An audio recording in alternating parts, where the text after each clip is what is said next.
Picture that with a Kodak. Or better yet, go to Times Square, take a picture of me with a Kodak. Took my life from negative to positive, I just want y'all to know that. And tonight, let's enjoy life. Pitbull, Naya, Neo, that's right. I want all of you tonight. Give me everything tonight.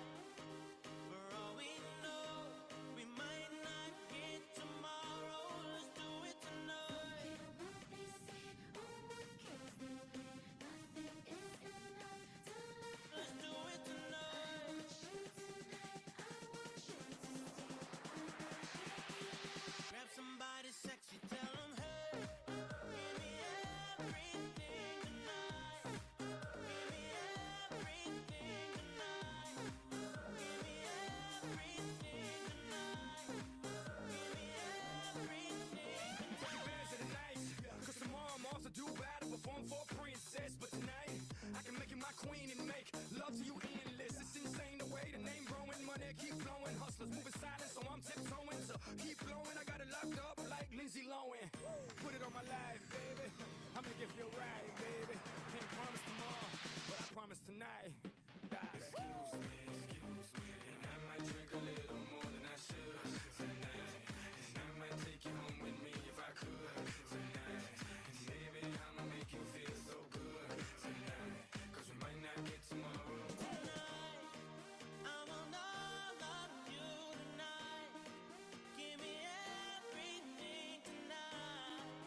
Ladies and gentlemen, please welcome the next President of the United States, President Donald J. Trump. And I'm proud to be an American, where at least I know I'm free. And I won't forget the men who died, who gave that right to me. And I gladly stand up next to you and defend her still today. 'Cause there ain't no doubt I love this land. God bless the USA.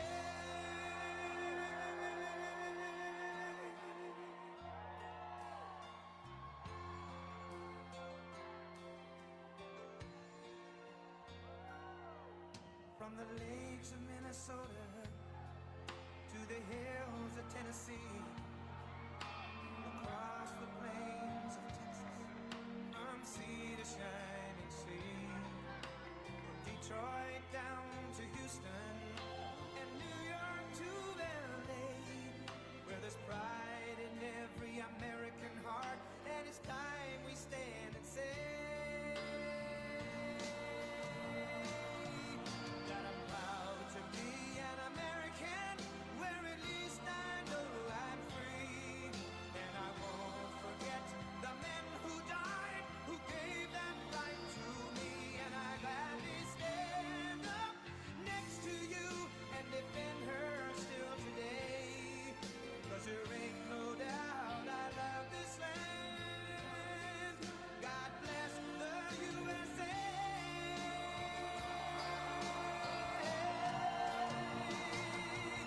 And I'm proud to be an American, where at least I know I'm free. And I won't forget the men who died, who gave that right to me. And I gladly stand up next to you and defend her still today. 'Cause there ain't no doubt I love this land. God bless the USA.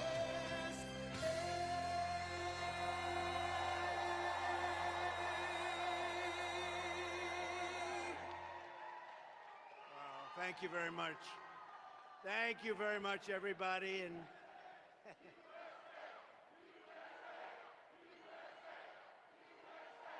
thank you very much. A very big hello to North Carolina, special place. You saw the other day my little granddaughter, she's named Carolina. There's for a reason, because Lara, her mother is from here, and she's doing a fantastic job, a fantastic person. So it's great to be here and great to be back in this beautiful state with thousands of proud, hardworking American patriots, which is what you are. I want to thank very much Glenn Mosak and everyone at the Mosak Group for welcoming me today. This is a beautiful, fantastic place. And I must tell you, Glenn is the owner and the boss and all of that, and he grabbed me as I'm coming up. He grabbed me, "Sir, I want to just tell you something." He said, "Before tariffs, when you put those tariffs on, this was just a dead, empty building. It wasn't functioning. And you put those tariffs on, and now we're a manufacturing powerhouse." He said they were only importing product. Now they're making product, and they're making a lot of it. You see a lot of it here. That's a lot of product. And I really, I know that. I've known that for a long time, and that's what we're going to be doing on a much, much larger scale. And our congressmen that are here and senators, a lot of people here, I'll just introduce a couple real fast, but I just want you to know that I couldn't have been more beautifully greeted when Glenn said that, because I've been trying to explain that to people. They don't understand it, but this was he called it an empty hulk, and now it's a thriving business. We're also joined by, thank you very much. We're also joined by congressional nominees. Mark Harris, who's doing fantastically well. No relation to Kamala Harris, I don't assume. No, he's not. No, I don't think so. You're doing very well. You're doing better than she is, I can tell you that, in the polls. And Pat Harrigan. Thank you. Good luck, Pat. Good. I heard you both doing great. And of course, North Carolina GOP Chairman Jason Simmons, who's a fantastic job. I heard we had a great poll this morning. That was good. We're doing well. We've won North Carolina twice, and we got to win it one more time. And we win North Carolina, we're going all the way. Perhaps we go all the way anyway, but this is a very important place, a very important state, and I love it. And as the expression goes, we have family here, and we really do. I also own a big enterprise down the road at Lake Norman. Does anybody know of what I have? And it's been very, very successful. Trump National has been great right on Lake Norman, which is so beautiful. I wish I had time to go see it. I won't have time to even see it. I got to go in and out, but I'll be back. As you know, there have been 2 assassination attempts on my life that we know of, and they may or may not involve, but possibly do, Iran. But I don't really know, can't be sure, because in the first case in Butler, Pennsylvania, great place, and we're going back to Butler, by the way. We're going to go back and finish our speech. The FBI has been unable to open the 3 potentially foreign-based apps. And in the second case, the assassin had 6 cell phones in his car, yet the FBI has likewise been unable to penetrate their guard. Shouldn't be tough to do. They want to know, and I want to know, and the whole country and maybe the world wants to know, who was he calling? Who was he calling? In the old days, the FBI and the DOJ used to capture people before anything happened. In current days, the upper echelon of the FBI is all talk while they focus on the sitting president's political opponents. That's what they're doing. They spend so much time. We won the case in Florida. It's all a big scam. It's all against a political opponent, me, who's doing better in the polls than anybody else, and should be hopefully able to recapture the presidency in 41 days and make our country great again. But all they focus on is their political opponent. But they must get Apple to open these foreign apps, and they must get Apple to likewise open the 6 phones from the second lunatic, who's a lunatic, and open them immediately, because we have a lot at stake, whether it's me or any other former president. They break into apps all the time. They had no problem breaking into the apps of the J6 hostages. They broke into those apps. And they could be Iran-based. They could also be something else. But we'll never know until they're opened, and they got to get them opened. And really, why is it that the father of the shooter in the Butler instance has one of the best and most expensive lawyers in the entire state of Pennsylvania? How did he get to this expensive lawyer, big law firm, the biggest in Pittsburgh? Where did he get this big law firm from? It's sort of strange. If I were president and a former president and a leading candidate, I'm the leading candidate by far to be the next president. And that leading candidate was under threat. If I was president and the candidate was under threat, any candidate, Republican or Democrat, and by the way, I want to thank the Democrats because they just increased funding for the Secret Service, who work very hard.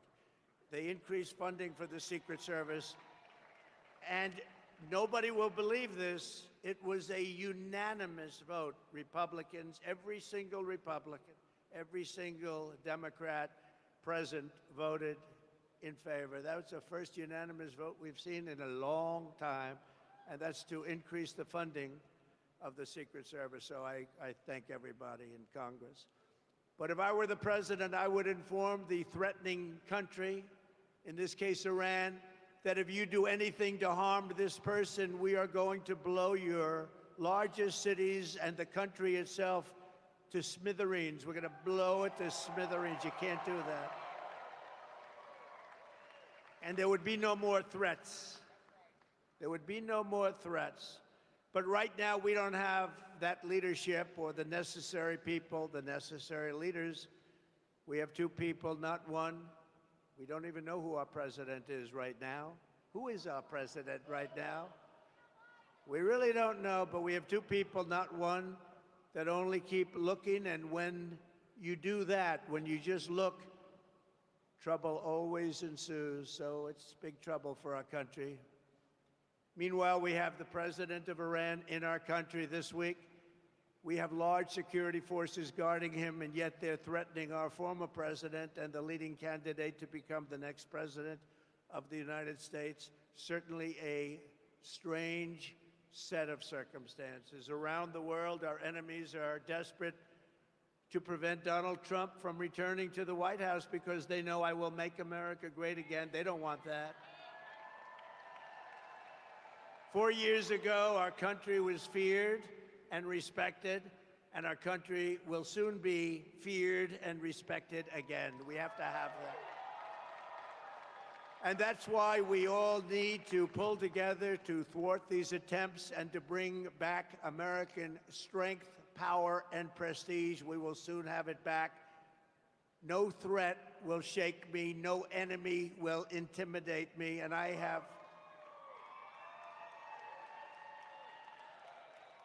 have never been more determined than I am today, and I will never back down in my fight to make America great again, which is what we're doing.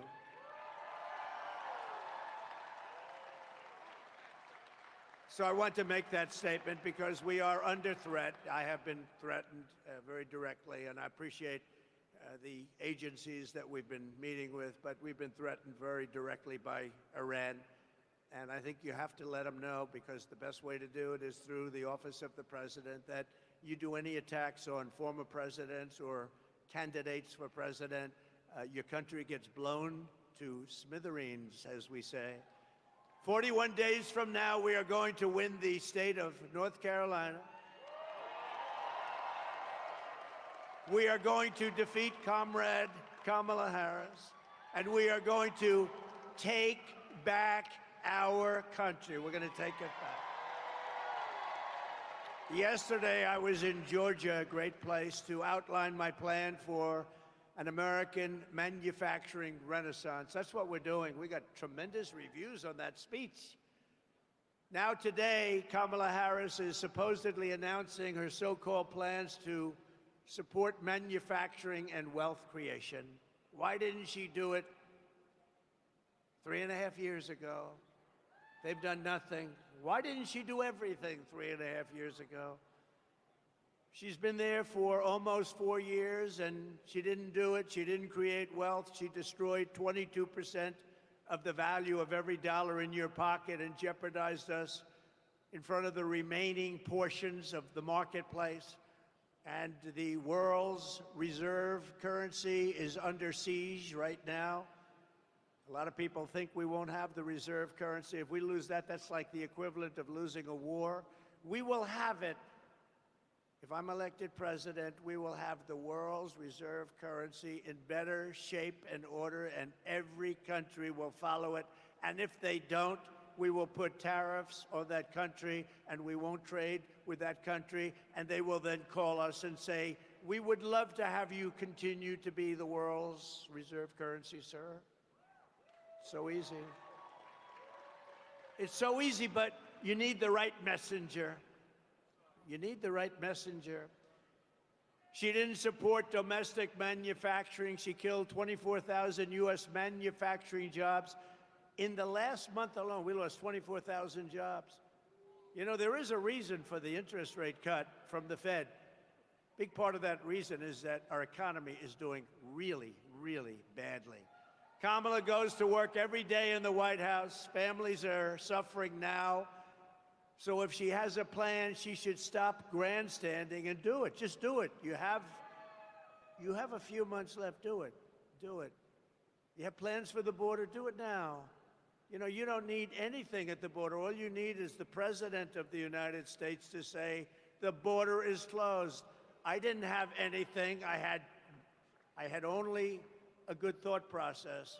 I closed the border. I built hundreds of miles of wall, and I got Mexico to give us thousands of soldiers to guard our country so people didn't come in. And we had the safest border in the history of our country. I didn't need to have a document. I was president. I said to the Border Patrol, nobody better than the Border Patrol and ICE and all of the rest, law enforcement in this country, of which I have the endorsement of almost every single law enforcement group. But Kamala should have closed the border years ago, and we wouldn't have hostile takeovers of Springfield, Ohio, Aurora, Colorado, where they're actually going in with massive machine gun type equipment. They're going in with guns that are beyond even military scope, and they're taking over apartment buildings. They're taking over real estate. They're in the real estate development business. Congratulations. These are, in that case, people from Venezuela, young street gang members that were sent here by the Venezuelan government. You know, crime in Venezuela is way down. Crime all over the world is way down, except here. I was right in the debate when David Muir kept interrupting me over and over and over again. And he said to me, when I said crime is way up, it's rampant because of what's happening in our country. And he said, no, crime is not up. That's a mistake. Crime. Well, the following day, the Department of Justice announced the crime figures up 44%, up much more than that in certain categories. But I haven't gotten an apology. No vice president in history has done more damage to the United States economy than Kamala Harris. She has no idea what she's talking about on economy or really on anything else. If you watched Oprah the other day and you watched those answers, you wouldn't even be thinking of her for president of the United States, because we had 4 years of that, and our country can't take 4 more years of that, I can tell you. But twice she cast the deciding votes that caused the worst inflation in maybe 100 years. She abolished our borders and flooded our country with 21 million plus illegal aliens. They came in from all over. Think of it. They came from prisons and jails. They came from mental institutions and insane asylums. They're terrorists. They're criminal street gangs. They're MS-13.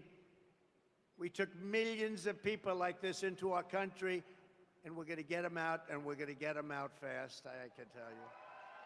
No country can survive that. No country can survive it.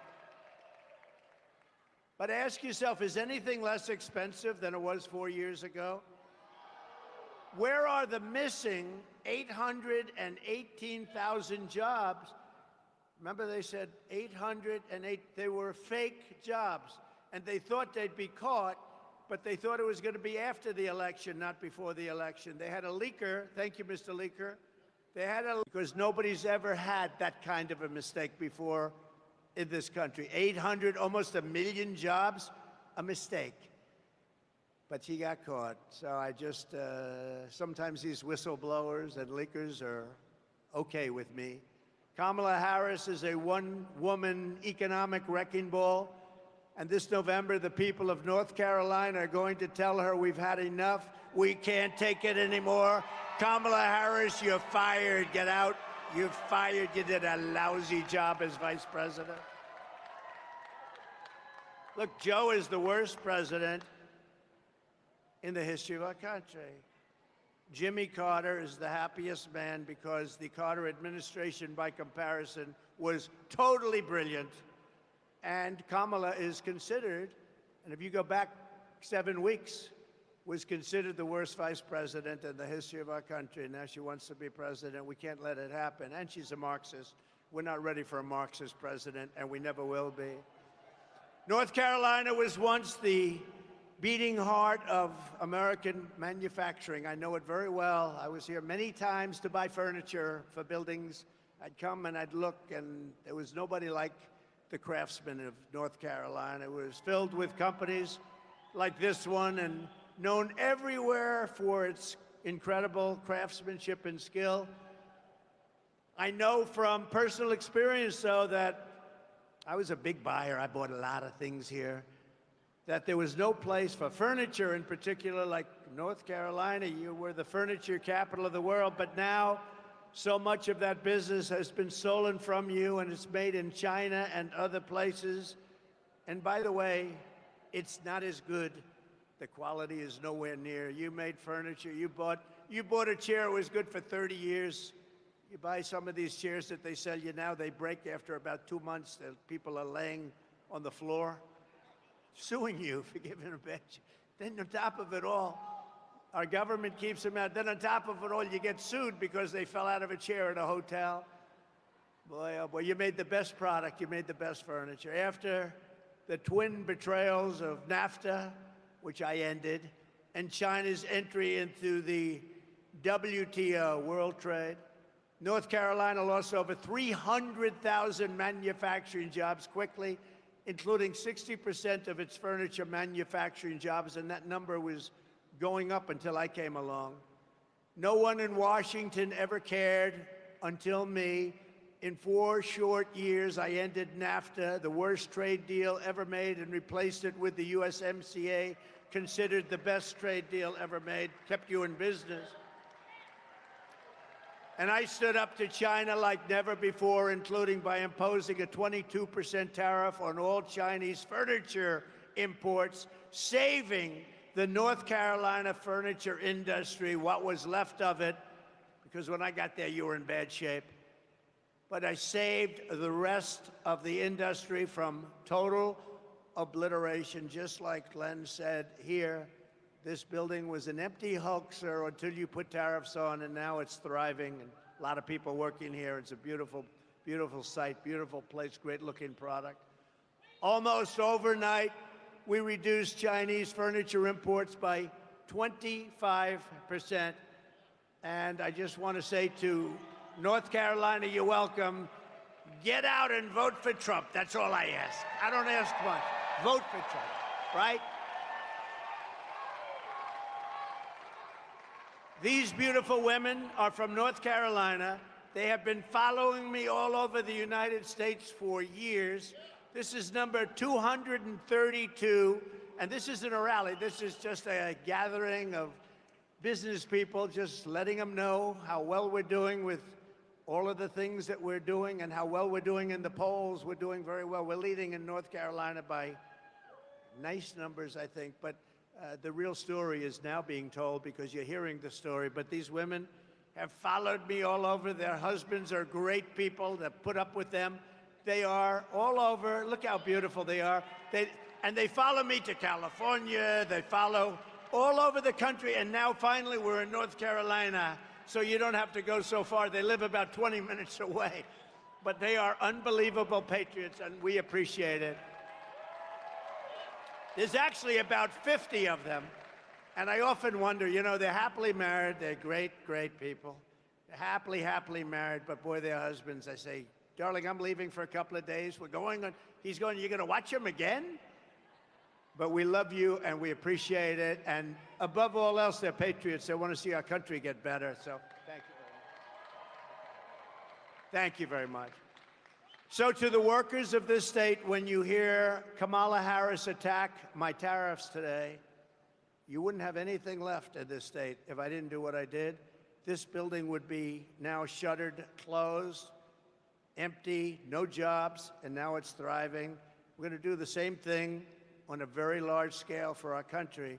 We're going to make our country something that nobody thought it was even possible. Just remember, Kamala's not attacking me. She's attacking your furniture jobs. She's attacking your communities. She's attacking your factories.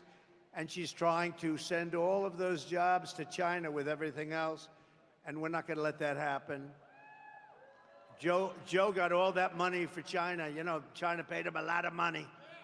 So did Ukraine. So did Russia. They got a lot of money. Remember when I said during the debate, when Chris Wallace was the host, he did not so. How's Chris Wallace doing lately? Not too good, right?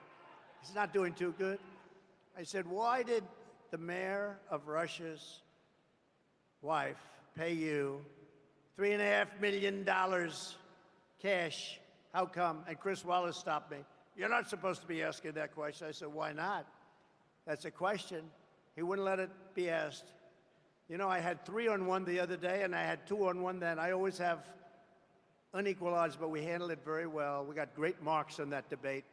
We had a woman debating. She just talked about, like, the birds and the bees. She didn't talk about, when you asked a question, there was never an answer. There was never any knowledge. When you saw her the other day, and by the way, when she did the interview previous with the Pennsylvania person who was a nice person, I know him very well, they were the softest questions. She was unable, literally unable, to answer the questions. And we can't have that. We cannot have it. We need 4 strong years. We have to bring our country back. Under my plan, American workers will no longer be worried about losing your jobs to foreign nations. Instead, foreign nations will be worried about losing their jobs to America. You've never heard that before. And you've never heard that before, I don't think.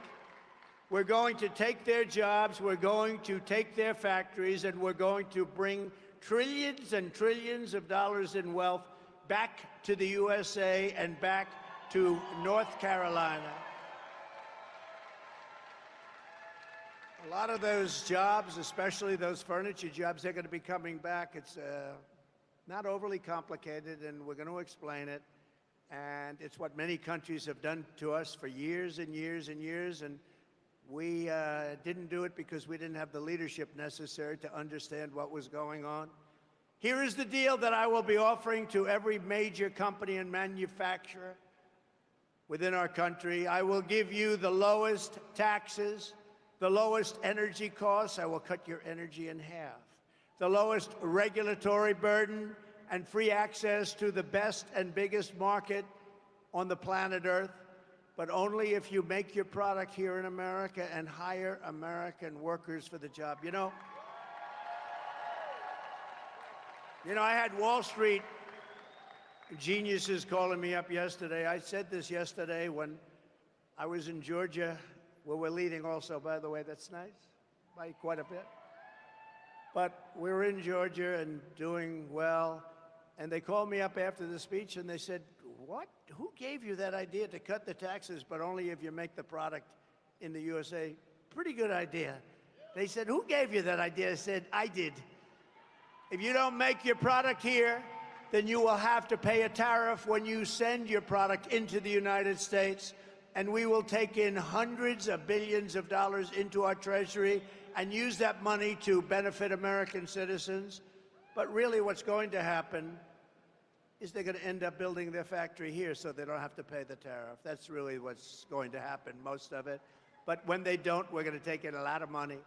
Every once in a while in business, you'll look at a company and say, how is it possible that I can buy this company? This company's great. Happens.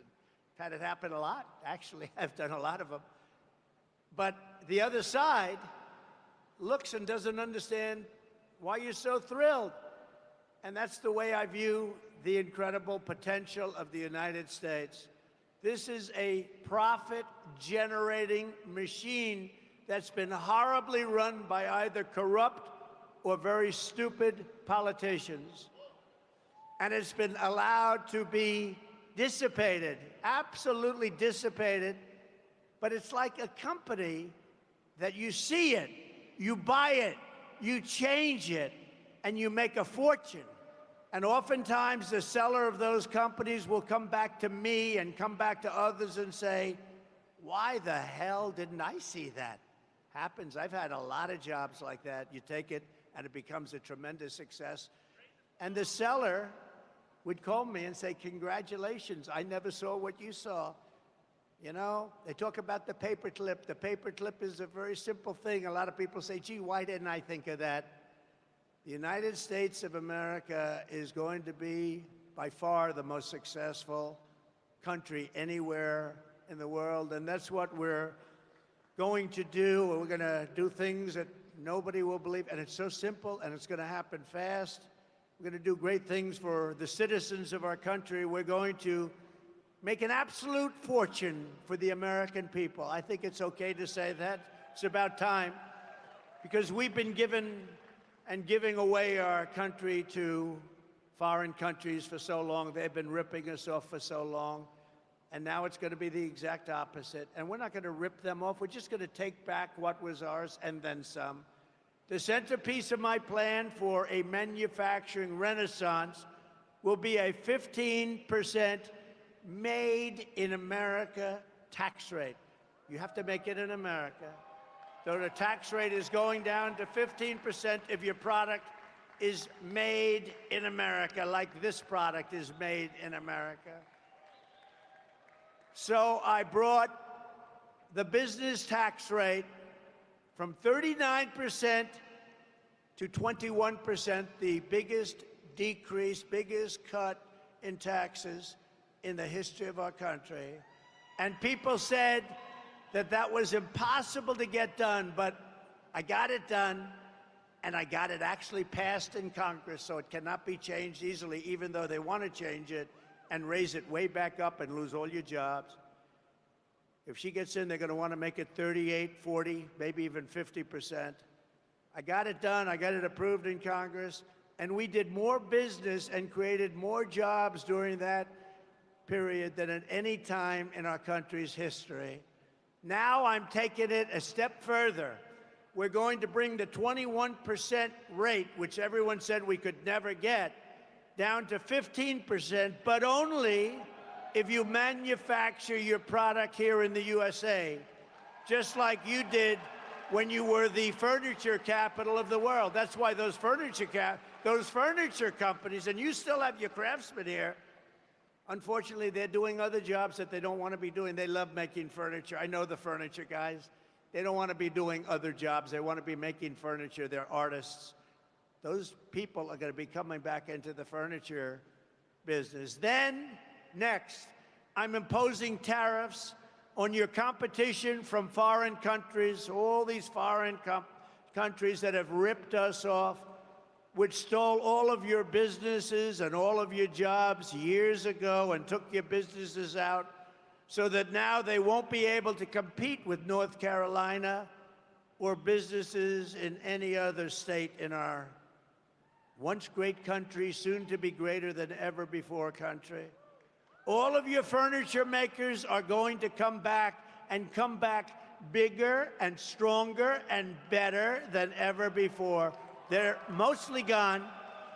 They're all coming back. This is why people in countries want to kill me. They're not happy with me. It's a risky business. This is why they want to kill me. They only kill consequential presidents, remember that. But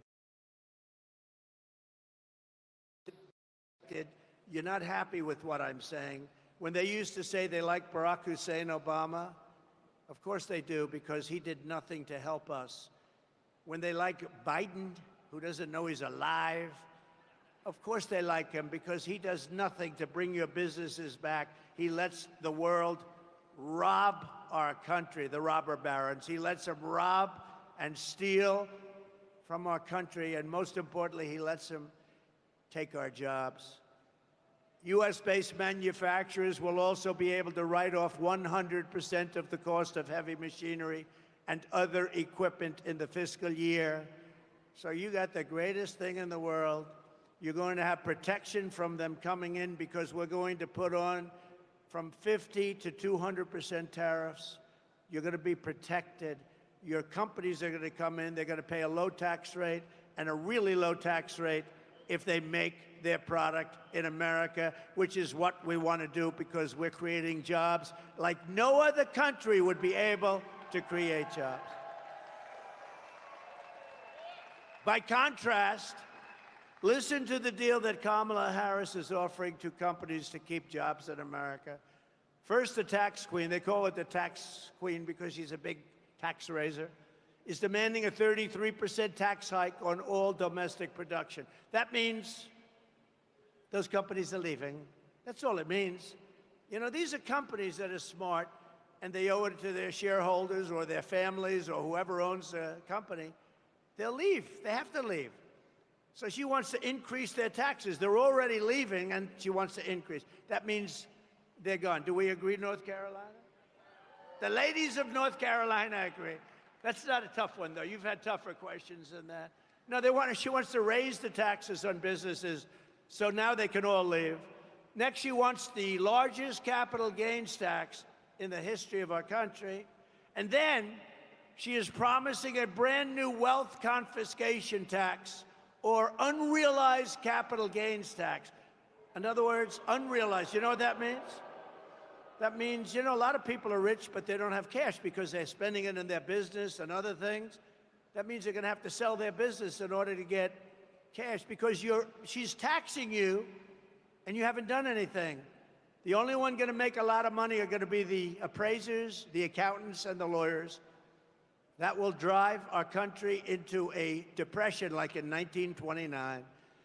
In addition, Kamala is shutting down power plants nationwide, causing electricity prices to soar by more than 100%. Your energy costs are much too high right now.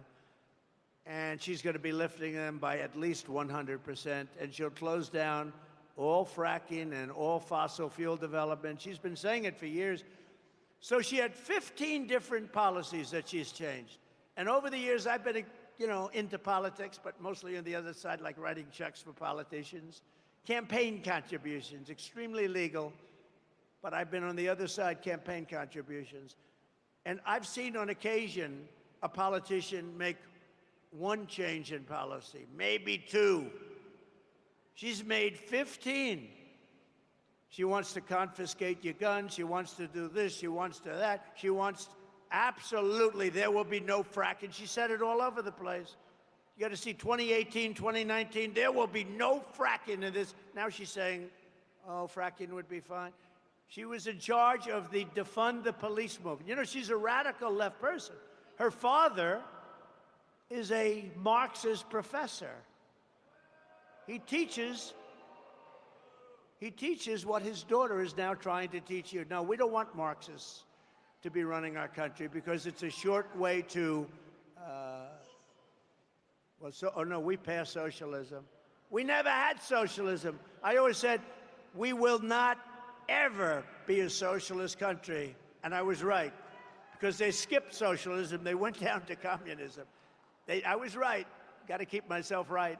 No, we skipped socialism. This is unbelievable that this woman is running. She's a communist. Her views are communist. She destroyed San Francisco. The greatest city in this country 15, 20 years ago was San Francisco. She destroyed San Francisco as DA. She destroyed California as the Attorney General. She was Attorney General of California. She destroyed it.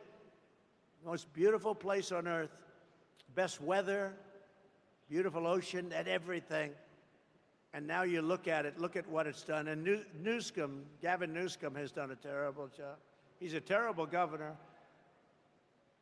She's destroyed it, and she'll destroy the United States of America if she becomes president. And all those things that she wanted. A politician always goes back to where they came from.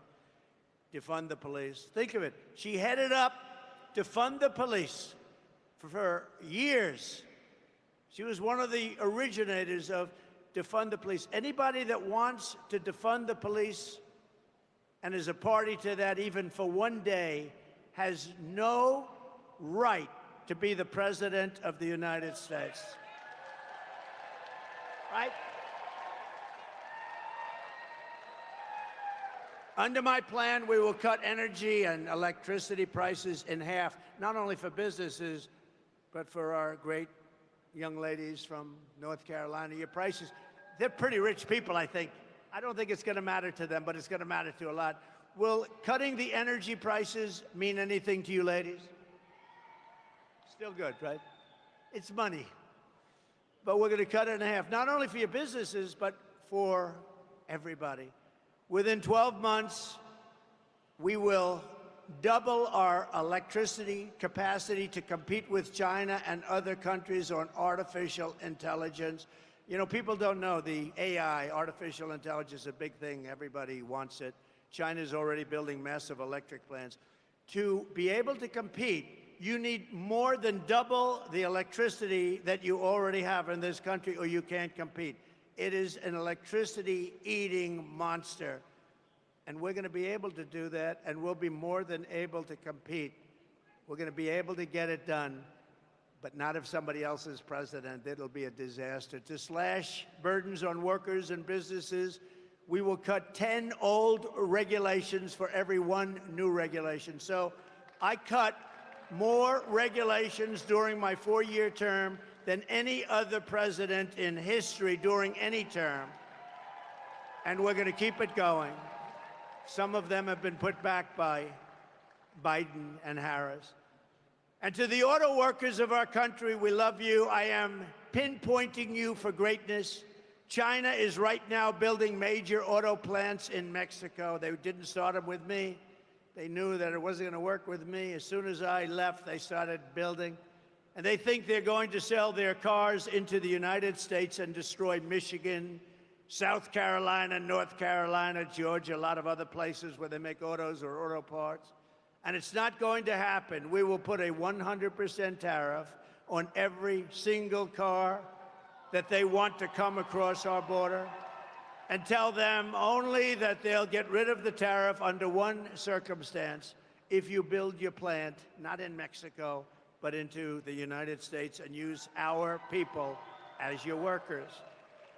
I will bring automobile manufacturing back to the highest level in the history of our country. We will be like it was 50 years ago, when there was virtually nobody else to compete with us. We're going to bring back the automobile manufacturing at a level that we haven't seen before in many, many years, maybe never.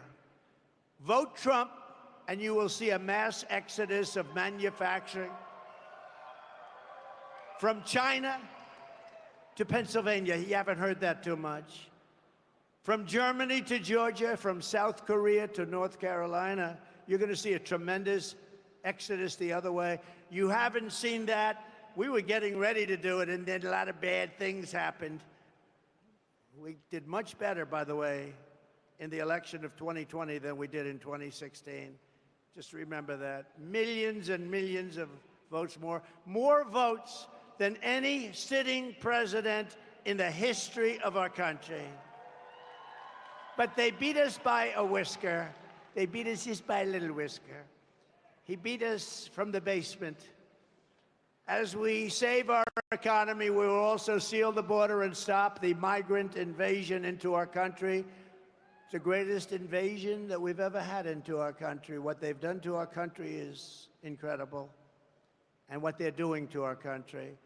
Under Border Czar Harris, millions and millions of people are pouring in right now from all over the world: prisons, jails, insane asylums, mental institutions, terrorists, all at record levels. We've never had anything like this.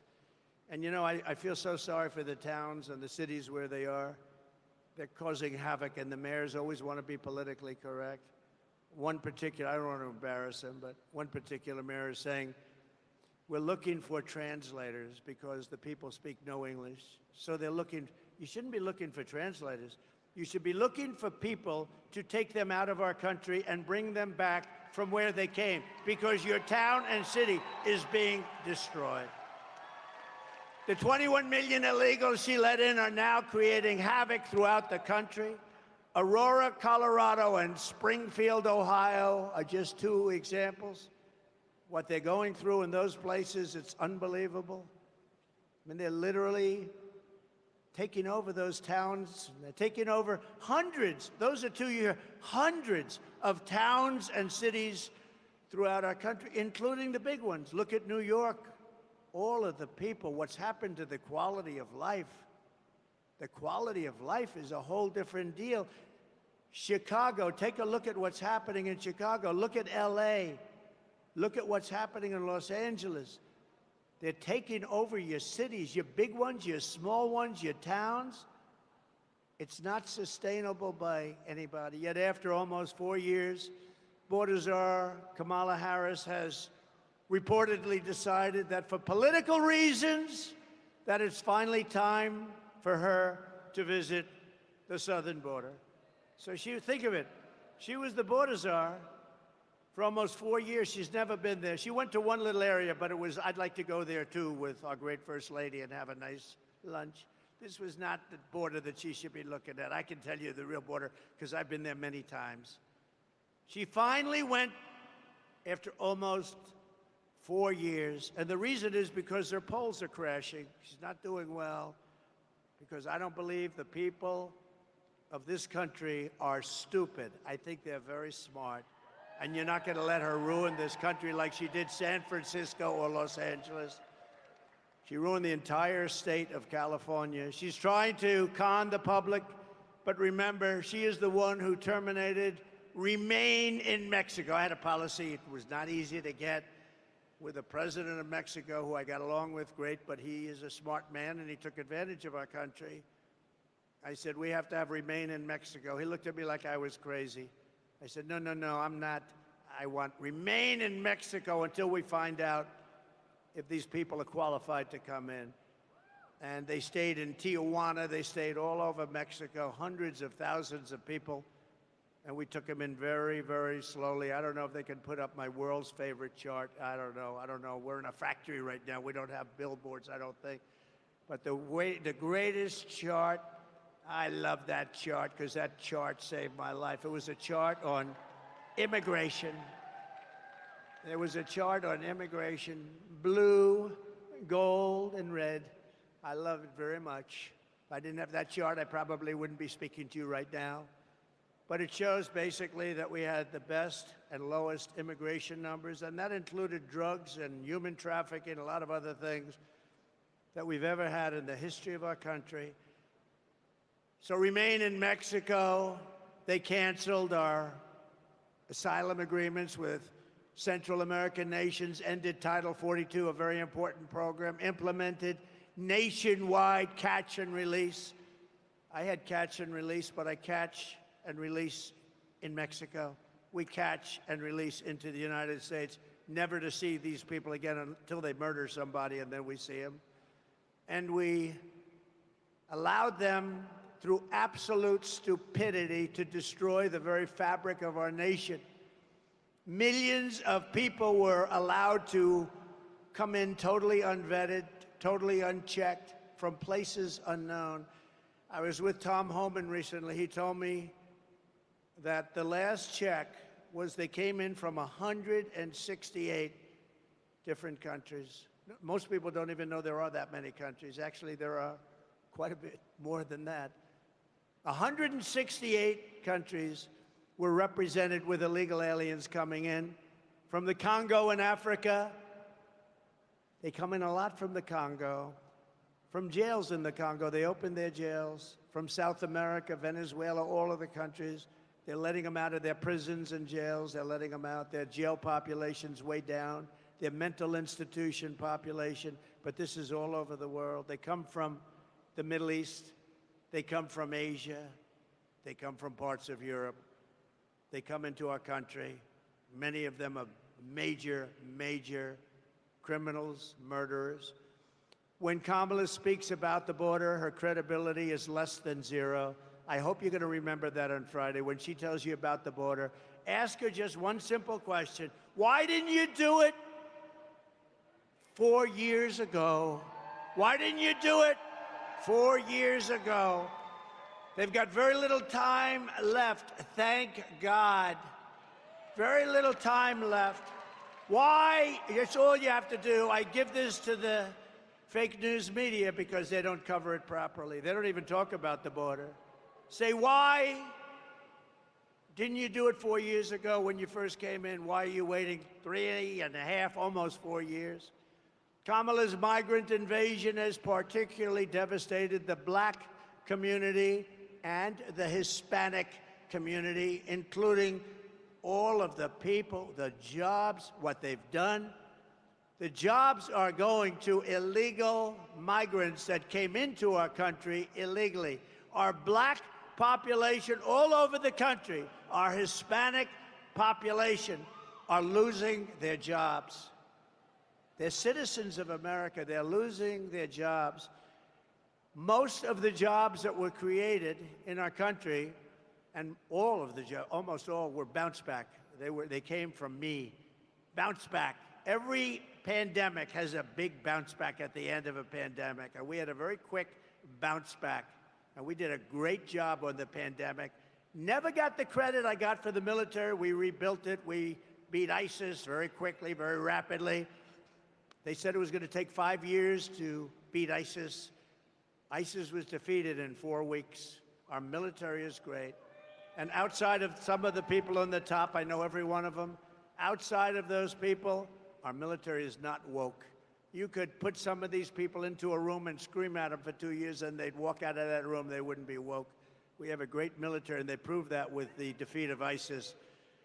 So last month, American-born workers lost 1.3 million jobs. This is last month. And of the 1.3 million jobs, migrants, illegal people that came in illegally into our country, got 635,000 jobs. They got more jobs than anybody else.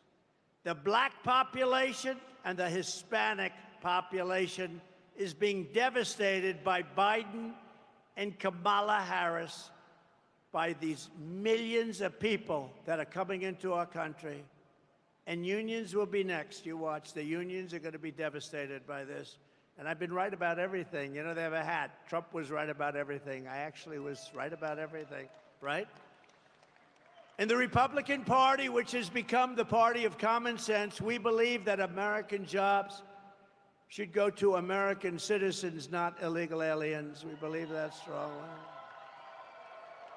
And that's one more reason why we begin the largest deportation operation in American history, starting with the criminals, the murderers, the drug dealers, the people from prisons. We're going to get them out of our country. We're going to get them out fast. The terrorists. We have record numbers of terrorists. In 2019, Border Patrol reported not one terrorist came into the country under the Trump administration. I don't even believe that could be possibly correct, but that's what they say, 0. Over a period of years, they said 11 came in. Let me tell you, right now, we have more terrorists coming, thousands, coming into our country than we've ever even thought possible. And these are rough terrorists. These are the real deal. And only bad is going to happen. Starting on day one, we will end inflation and make America affordable again. We will have no tax on tips, no tax on overtime, and no tax on Social Security for our great seniors who have been devastated by inflation. Our seniors have been devastated by inflation. We're going to have no tax on Social Security for our seniors. If any senior doesn't vote for Trump, we're going to have to send you to a psychiatrist to have your head examined. And while working Americans catch up, we're going to put a temporary cap on credit card interest rates at 10%. People are paying 22%, 25%. It's not fair. We're going to put a temporary cap at 10%. I will settle. The war in Ukraine, oh, what a problem, what a horrible. This is a war that would have never happened. October 7th in Israel would have never happened. But I will end the chaos in the Middle East quickly. And I'm the only one that's going to do this. We have never been so close to World War III as we are right now. We are so close. I will be sure that World War III will not happen. I'm the only one can say it won't happen. But you're very close, and that'll be a war like no other, because I always say it's not going to be 2 army tanks, 2 tanks, which, by the way, our country wants to convert to electric. I'm not going to let that happen. They want electric tanks. They don't work well. The battery size is so big, you're going to have to pull a trailer behind the tank. No, can you believe this? They want electric tanks. They don't care. They want to have a nice, free, beautiful for the environment as we blast our way through countries. These people are crazy. They're crazy. You know, they want electric trucks, even though A diesel-fueled truck can go from New York to Los Angeles with plenty of fuel left over. An electric truck, which weighs 2.5 times as much because the battery is so heavy, which takes about half of the payload, in addition to the battery itself, takes half of the payload. It has to stop approximately 6 to 7 times. In the Midwest, you just saw Biden, they built battery chargers, 8 of them. They spent $9 billion on 8 chargers. It's not going to work. And I'm all for electric. And I like Elon Musk. Elon gave me a tremendous endorsement, a very heartfelt endorsement. He feels that if I'm not elected, this country is finished. And he makes a great car, Tesla. He makes a great, great car. But you know what? If people want a Tesla, I think it's great.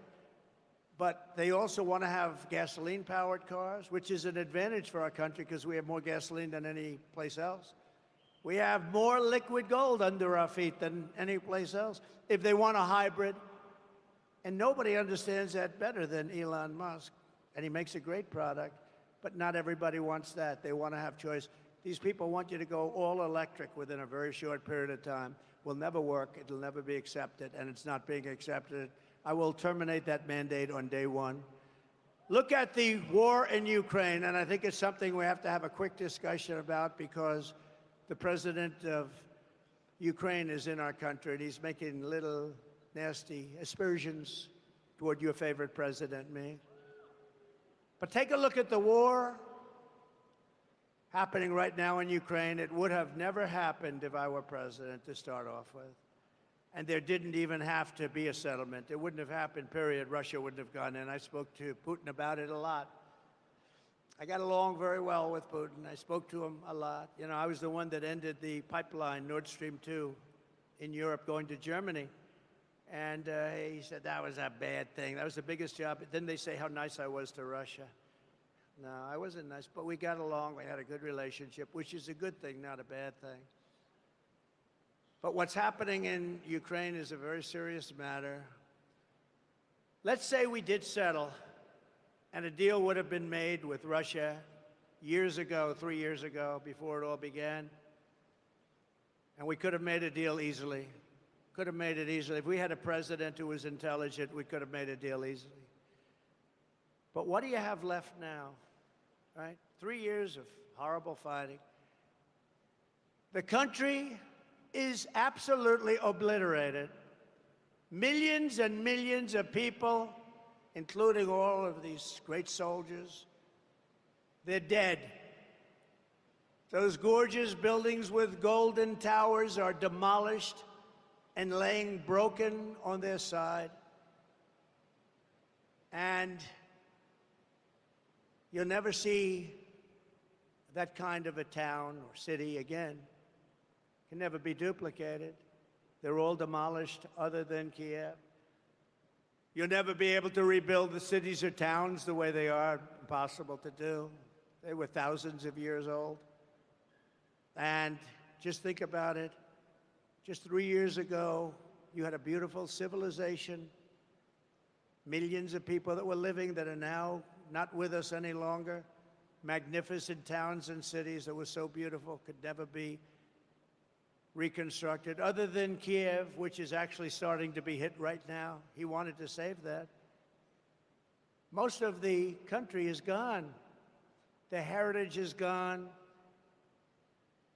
So many people are dead. Many people have left for Poland, for Hungary, and for other places, never to return. And that includes many, many Russian soldiers are dead.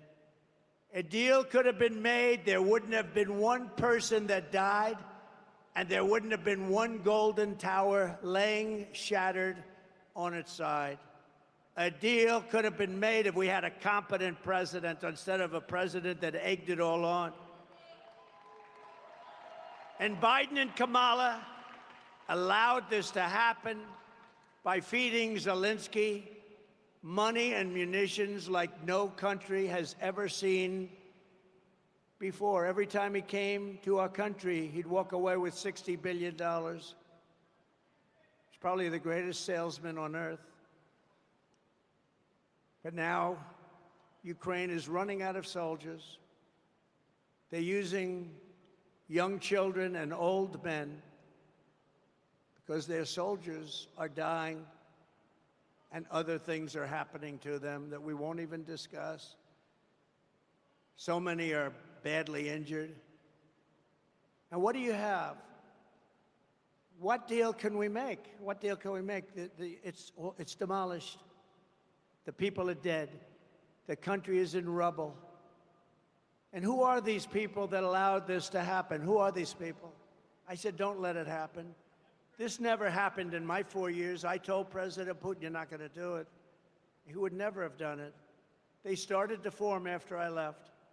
And I actually thought they were forming as a negotiating tactic for Putin.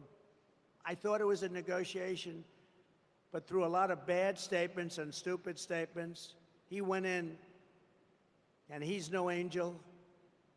It's all such a horror. Biden and Harris caused this situation by the stupidity of what they said, by every move they make. But they caused the situation, and now they're locked in. They're locked in. I watched this poor guy yesterday at the United Nations. He didn't know what he was saying. They just don't know what to do. They're locked into a situation. It's sad. They just don't know what to do because Ukraine is gone. It's not Ukraine anymore. You can never replace those cities and towns, and you can never replace the dead people, so many dead people.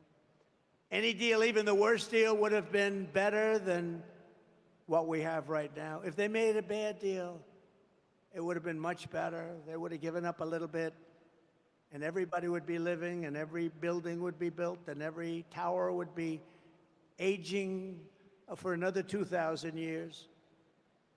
And will only get worse with these people. With Kamala she doesn't know what she's doing. More people will die. More cities will fall. The ones that fell will continue to receive more and more bombs. They'll be broken up asunder, worse than they are right now. Nothing is standing. The crops are dying. There's really nothing for the Ukrainian people to move back to. And it didn't need to happen. Those buildings are down. Those cities are gone. They're gone. And we continue to give billions of dollars to a man who refuses to make a deal, Zelensky. There was no deal that he could have made that wouldn't have been better than the situation you have right now. You have a country that has been obliterated, not possible to be rebuilt. It'll take hundreds of years to rebuild it. There's not enough money to rebuild it if the whole world got together. They're not going to be satisfied until they send American kids over to Ukraine, and that's what they're trying to do. And the moms and dads of America don't want their kids fighting Ukraine and Russia, and we're not going to have our soldiers die across the ocean.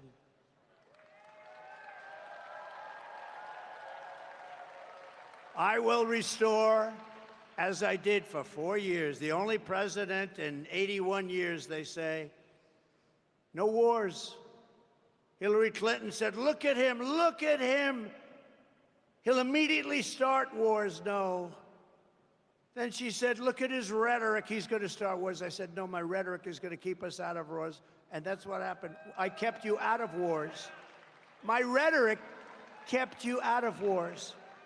I stopped wars from happening. If it were somebody else, they would have gotten 5 Nobel Prizes. I never even got a mention, and I wouldn't, because I happen to be a different kind of a person, and the fake news treats me much differently than they treat other people. Obama got a Nobel Peace Prize, and he didn't even do it. He said, why did I get it? He had no idea. It was immediate as soon as he walked into office, practically. He didn't do anything. What I've done is incredible. The Abraham Accords alone, incredible. but they haven't done anything with it. We would have had every country just about in the Middle East signed into the Abraham Accords, but the Abraham Accords brought peace. We would have had total peace in the Middle East. But I don't care about that with the Nobel Prize. I had so many people, you should get the Nobel Prize. I said, don't worry about it. They don't get the Nobel Prize to certain people. But these are the people that get things done. These are the people that understand strength and they understand peace, because we will restore peace through strength. We will rebuild our cities, including Washington, D.C., making them safe, clean, and beautiful again. We will keep the U.S. dollar as the world's reserve currency.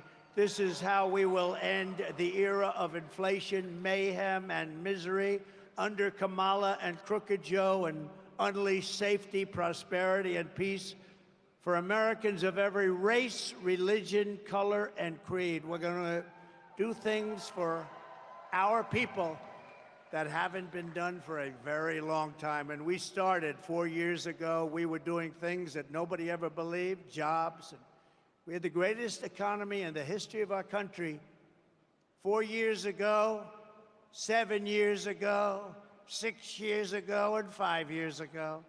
Together, we will deliver low taxes, low regulations, low energy costs, low interest rates, low inflation, so that everyone can afford groceries, a car, and a home, the American dream. We will stop the invasion and end migrant crime, support our great police, strengthen our military, build a missile defense shield over our country, keep critical race theory and transgender insanity the hell out of our schools, and we will keep men out of women's sports. We will defend the Second Amendment, restore free speech, and we will secure once and for all our elections. Our elections are under siege. Everyone will prosper, every family will thrive, and every day will be filled with opportunity and with hope. But for that to happen, we must defeat Kamala Harris, and we must stop her country-destroying liberal agenda once and for all. It has to end. We have to bring our country and take our country back. So get everyone you know and vote. We want a landslide that's too big to rig. Very simple. Too big to rig. On November 5th, we will save our economy. We will save our country. It will go down as the most important day in the history of our country. We will rescue our middle class. We will reclaim our sovereignty and restore our borders. We will put America first all the time, and we will take our country back. North Carolina, get out to vote. Thank you. God bless you. And God bless America. Thank you very much, everybody. Thank you.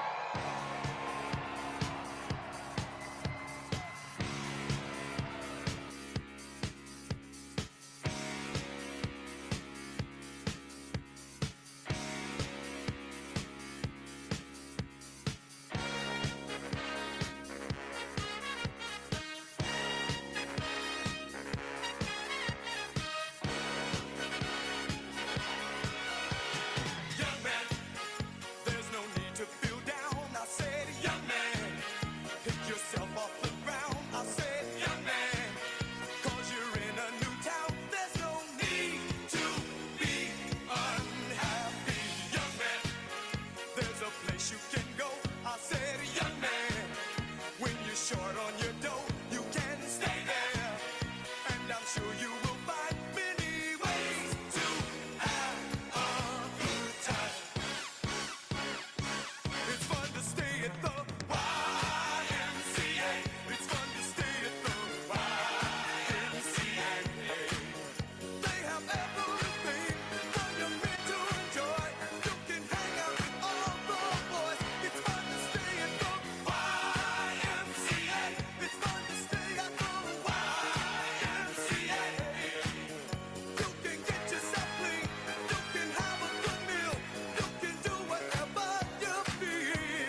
your shoes.